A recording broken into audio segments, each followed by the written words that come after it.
Hi po! Andito ngayon ang TB People Philippines saka Region 13 Caraga para ma-experience ang leadership training through site assessment.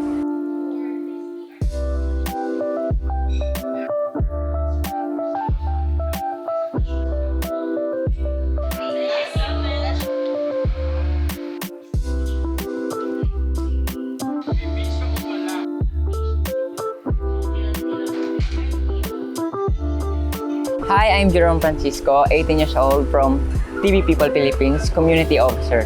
First time ko talaga lumipat kaya parang naano lang din ako, na-excite. Kaya bala ko matulog sa flight pero hindi na ako nakatulog hanggang pag-landing. So yung sa assessment naman sa Agusan, parang nagbigay siya ng way sa akin para matutunan yung iba pa. Kasi I had knowledge about tuberculosis pero basic pa lang. Pero throughout the program or sa session na nangyayari, na-encourage na ipagpatuloy ko ano yung ginagawa ko kasi parang ang dami ko pa palang hindi alam. Parang inisip ko na medyo malayo na ako pero meron pa palang malayo na parang gusto ko pang puntahan. Malayo na pero gusto ko malayo pa.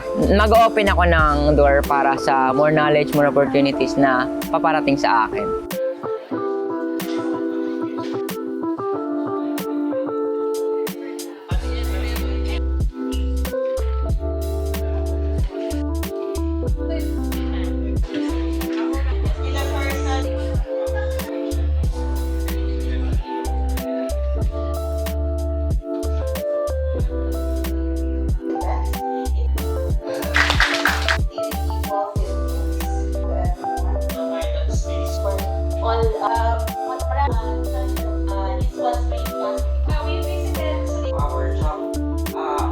Pledge share your name, your country to the Philippines, and you support the new declaration and hashtag 6 months after.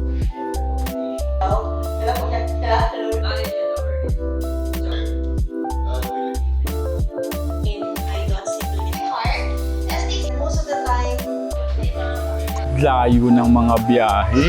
Bawat centers na pupuntahan, sobrang layo.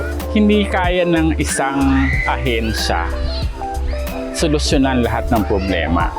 So, dapat tulong-tulong para matagunan lahat ng pangangailangan ng mga pasyente. Ang importance ng mga NGO like us, TB People Philippines, is kami yung support group na talagang tumututok sa mga katulad namin na dumaan na naggamot, nahirapan.